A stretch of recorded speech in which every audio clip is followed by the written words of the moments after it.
I've got a new toy today, something I've wanted to try out for a very long time. And as always, we're going to try it out on some real vintage gear.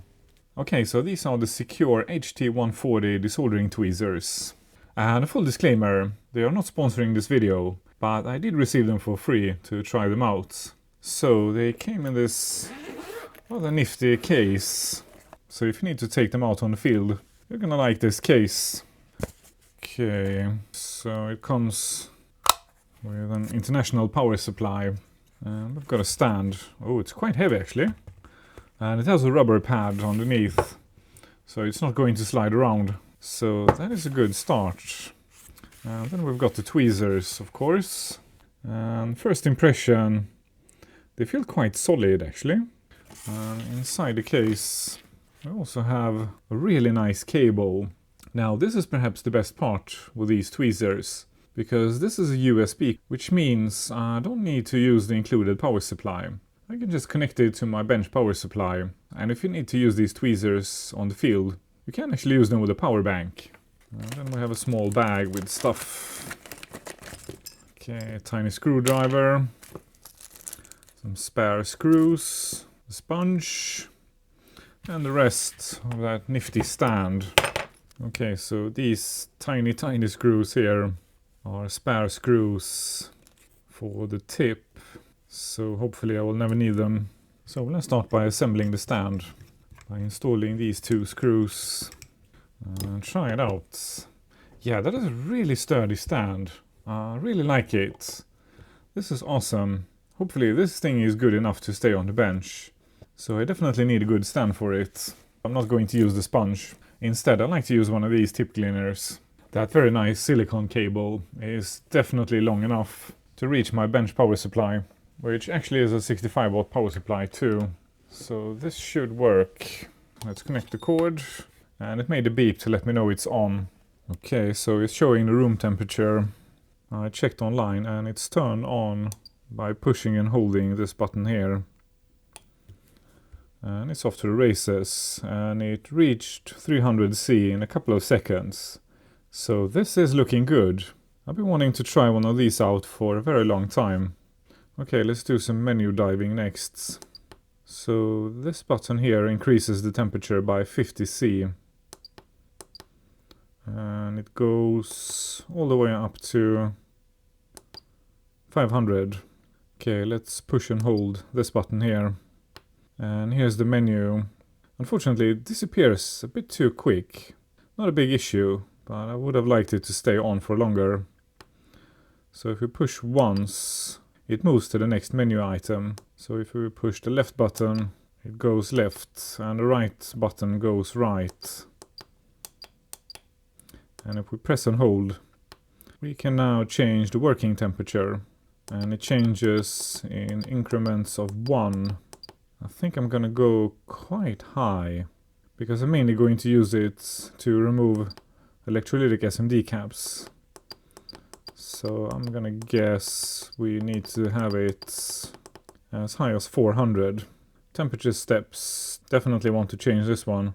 So I'm gonna take it down to 20. There's a whole bunch of stuff here, so we can change the temperature individually for each tip. This menu diving is unfortunately a bit cumbersome, but you only do this once. Then you never have to go back to these menus. You can turn the buzzer on and off. Do a whole bunch of stuff in here. I think this is enough for me. So, with those settings adjusted, if we turn it on, it's gonna go to 400 instead of 300. And if I want to change the temperature, I can now do so in 20 degrees increments, which is perfect for me. Sleep time 60 seconds, that's pretty good. I'm gonna leave it at 60. Sleep temperature 50, that's pretty good too. And it turns off after 360 seconds. That's pretty good, so I'm just gonna leave the rest of the menus. And we're ready to try it out. Let's start with this scrap board here. Well, it's actually not quite a scrap board, because I need one of the components on this board. And that is why I have it laying around. Okay, let's start with something really simple. At 420 C, let's grab this tiny little ceramic. Okay, that temperature is too low, at least for this ground plane. So I'm gonna increase it. Let's go full speed at 500 C. Okay, I can see the solder melt. This is a motherboard from a laptop. So we've got some really thick ground planes inside here. And here's our tiny little cap. Okay, let's try something larger. That one actually came off very quickly. So there was definitely a much larger ground plane where we removed that tiny component. That of course makes a huge difference. Let's grab another one. Yeah, this one too came off in just 1 or 2 seconds. Yeah, this one too. Awesome. This is so much quicker than other methods. Now let's try something slightly larger. Let's go for this resistor pack. Yeah, that came off immediately. Okay, what else do we have on this board? There's a slightly larger IC. Let's see if we can grab it. Yep, came right off. But I was a bit too quick, so I actually lifted one of the pads. So good thing I decided to practice. Better wait for a couple of seconds before I start moving the component. And I am going to push it sideways.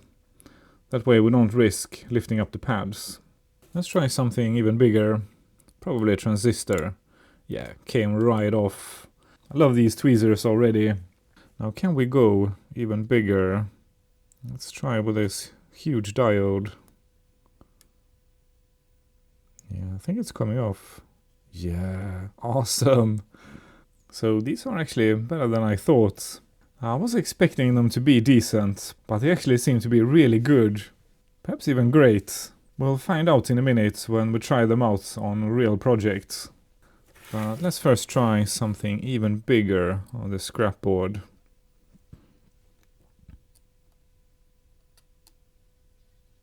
Yeah, no problems. Wow, I'm pretty impressed so far. Okay, let's try this tantalum cap next. Yeah, that came right off. Okay, enough of practicing. These tweezers are definitely going to do the job. Okay, let's try it out on a real project. And just grab something on top of the pile.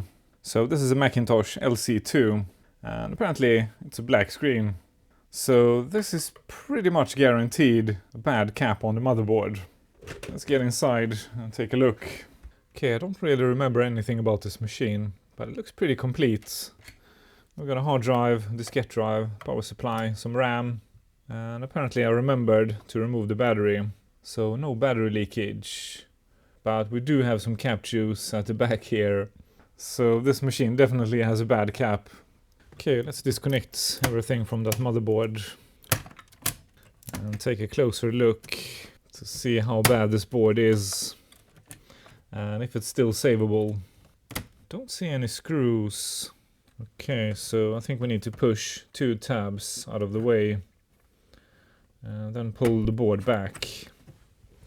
Now I think we can remove it. Very service friendly. Good job, Apple. Wish you had chosen better caps though. Okay, loads and loads of cap juice on the board here. But it's actually not too bad. This board still looks repairable.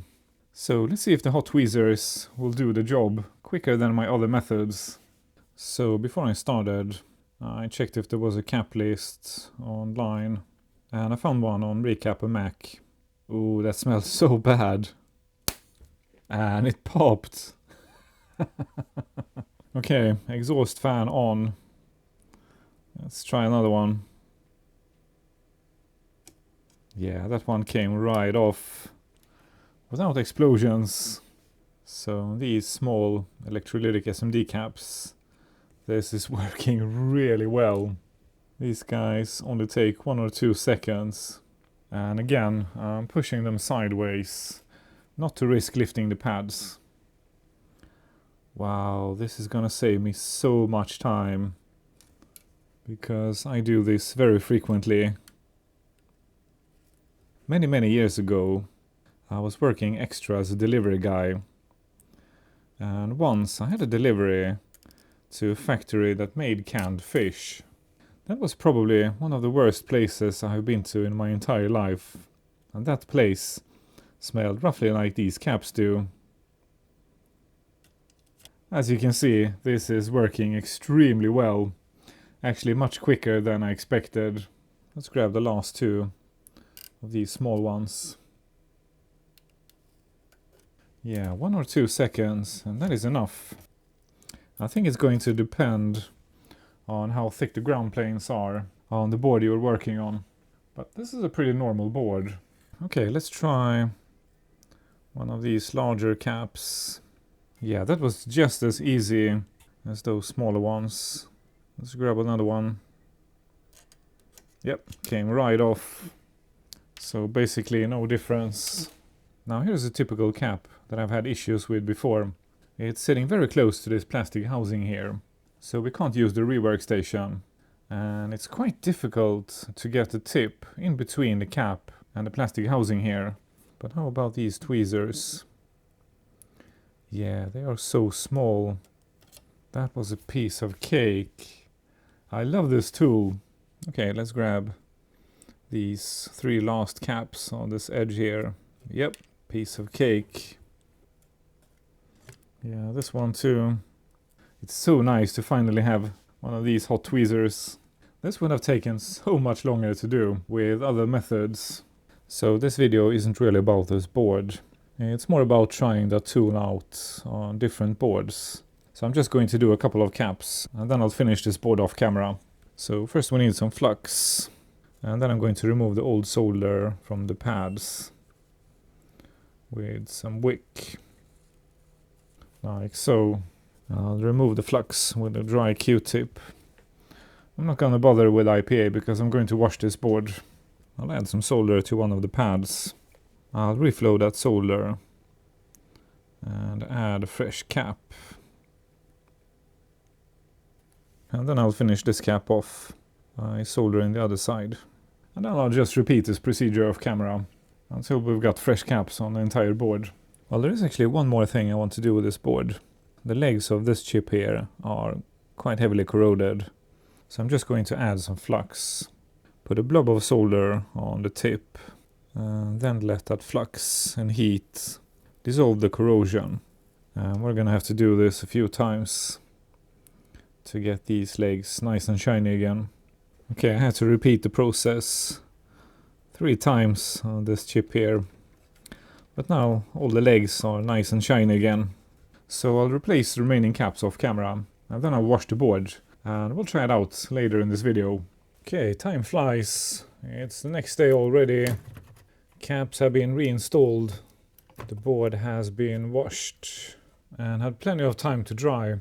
So we are ready to test it. And the board, of course, is nice and shiny now. It's quite likely that this machine needs a battery installed to boot. So let's install a fresh coin cell. Okay, we've got power, keyboard, and a nicely yellowed Sony Trinitron. Time for a test. Okay, we've got a bong and high voltage. Now let's see if this is still a black screen. Now we're getting something on the screen. And apparently this display needs some serious adjustments. Welcome to Macintosh. So not a black screen anymore. What have we got? Connectix RAM doubler installed. And it flickers like crazy on camera. Let me see if I can adjust this. No, that is some really weird resolution. And that is actually why I keep this display. Because some early Macs have this really messed up resolution. And this display here can handle those refresh rates. But the machine is definitely working. So this is a win. Well, the only game on here anyways is golf. So we can keep this flickery test brief and move on. Okay, let's do something next that I frequently do. Saving IBM PS2 drives. I found this drive in a 50Z, but I don't think it belongs in that machine. And I don't think we have fixed one of these on the channel. So let me show you the difference between this drive and other very similar PS2 drives. Let's remove that rail first. And next we need to remove the lid. by unscrewing these little screws, 3 screws on each side. So these drives often have 2 problems. Let me remove that lid and I will show you. Oh, that's unusual. So the first issue with these drives is this pad here. It has come off on most drives, and you can often find it inside the drive. And that obviously stops the drive from working.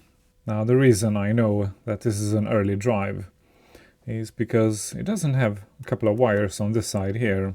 And that means when we remove this PCB, we will damage this drive beyond repair. Unless you're very careful. I'll show you why. So first we need to undo 2 screws on the PCB, like so. And next, whatever you do, don't lift this PCB. Instead, you need to grab a couple of tweezers and then very gently disconnect 2 flat flex cables underneath the PCB, because these guys are extremely fragile. Okay, sorry I couldn't get that on camera, but I don't want to risk these guys. So now we can lift the PCB. And here are the 2 connectors for these 2 flat flex cables. So if we had lifted the PCB, we would have ripped these guys from the heads. And these flat flex cables are connected directly to the heads, so replacing them is really difficult. You would have to replace them with really thin wires, do some micro soldering directly on the heads here, and then bodge them to the PCB. So not an easy repair. Actually, here is a slightly newer drive. This may be hard to see, but instead of that flat flex, this drive has regular wires. And this drive, by the way, is from the famous 7496, and apparently it needs head alignment. So that will be for another video. Next we need to remove this shield here. Next we need to remove 4 screws underneath the drive. So being an early double density drive, it belongs in the original model 50, 60 or 80. Next we need to lift the cassette at the back. It's stuck in 2 rubber pads. That can be a bit sticky, but once unstuck, you can move the drive further back. And then take care of the spring here so we don't lose it. And then we need to lift the cassette at the front and pull the cassette out from the cage. To avoid damaging the heads, we need to put something underneath before we turn the drive around. I think I forgot to say, these drives are pretty much guaranteed to have leaky caps on this PCB here. So that's why I grabbed it today. This PCB has 2 regular caps. I haven't had any of those go bad yet, although I'm sure they will eventually. And this drive is no exception. I can clearly see that the caps are leaking, but I can't see any damage to the PCB. So first we need to move this wire, otherwise we will damage it when we remove this cap here. Okay, hot tweezers connected to my bench power supply. And I'm gonna go for 440, because these caps are quite small. Let's see if that's enough heat. No, not quite. So let's go for 460. No, still not enough for the ground plane in this PCB. So let's do 480. It's quite possible that this cap is glued. Wow, that was a really stubborn cap. But eventually it came off. I guess we'll crank it up to 500 and do this one here. Yeah, that one came off right away. So I think these tweezers like a lot of heat. And then we have the third and the tricky one here. It sits right next to the motor and the plastic component here. So we definitely can't use a rework station here. So in my previous repairs I have used Chipquik and a really small tip to get in between here. Now let's see if I can reach both pads. Wow, that came right off without damaging that component or heating up that motor. I should have bought this tool years ago. Not only is it a time saver, but it's also much safer to use in a tight spot like this. This is actually quite perfect, because I have an early model 50 with the wrong drive, And I'm pretty sure I have a spare 50Z drive. So now we can install the correct drive in the machine where it belongs. And I was right about that PCB. It doesn't seem to be damaged at all. So we caught this one on time. Okay, all caps reinstalled and the board cleaned up. This drive is pretty clean already, so I'm not going to wash it. I'll just wipe the little dust there is with a Q-tip and we can test it right away. I will, however, reapply some fresh grease on the worm shaft and the two rails for the heads. Actually, I found another drive already disassembled to show you. So this is what you would typically find in one of these drives. The rubber pad on top of the head here is missing. And instead of that flat flakes, we've got regular wires going from the head to the upper PCB. And of course, leaky caps. I forgot to mention, the cap in the middle here is a 10 microfarad 16 volt cap. And these two guys here are 1 microfarad 50 volt caps. In case you're planning to restore your drive. Okay, I found a Model 50. I'll start with a cleaning disc. I'll let it run a few times. Now I can try it with a ref disc. It's making some noises. We've got a bunch of errors. It's reading and it works. Awesome. Okay, so one more drive saved. Okay, I went to the pile of stuff and I found another pizza box. So this is a Mac Performa 475. Let's see how quickly we can fix it. Okay, this one isn't quite as complete. We are missing the hard drive, but it's a pretty clean machine. And this machine has a proper ceramic 68040. And the battery has been removed, so no battery leakage. Aside from the motherboard, it looks very similar to the other machine. Well, we know the procedure now. Push on these two tabs and then slide the board back. Except for that this board won't go past the fan. So apparently we need to remove the fan too. And it's removed by just pulling on two tabs.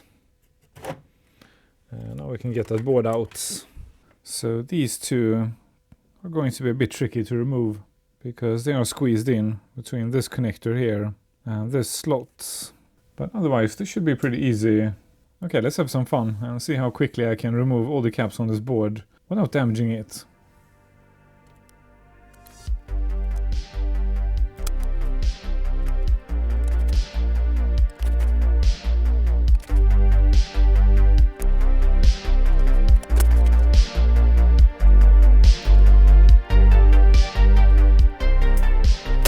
And the last one popped.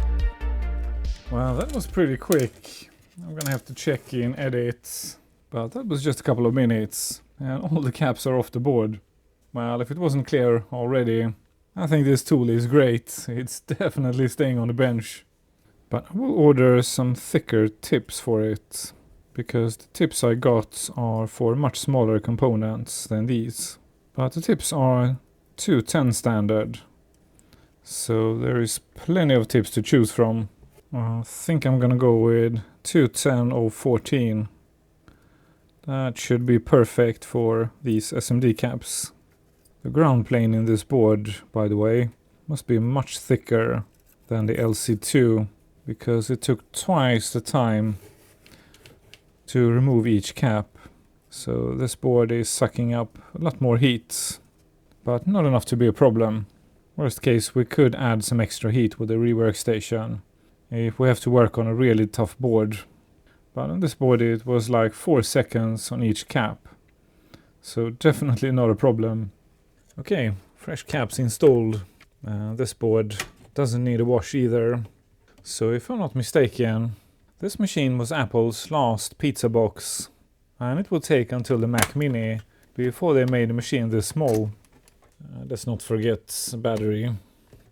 I guess we can borrow the hard drive from the LC2 for this test, and I'll start looking for something suitable for this machine.